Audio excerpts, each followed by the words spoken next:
Hello मेरे प्यारे दोस्तों, आज हम आपके लिए लेकर आए हैं 1 जनवरी के लिए सबसे बेहतरीन शायरी। दोस्तों अगर शायरी की एक लाइन भी अगर आपको पसंद आएगी तो प्लीज वीडियो को लाइक कीजिएगा और ज्यादा से ज्यादा इस वीडियो को अपने दोस्तों के पास शेयर कीजिएगा।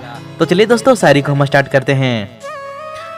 फूल है गुलाब का सुगंध लीजिए, फूल है गुलाब का सुगंध लीजिए, पहला दिन है नया साल का, पहला दिन है नया साल का, आनंद लीजिए आनंद लीजिए, नया साल मुबारक हो। हर साल आता है हर साल जाता है, हर साल आता है हर साल जाता है, इस साल आपको वो सब मिले जो आपका दिल चाहता है, जो आपका दिल चाहता है।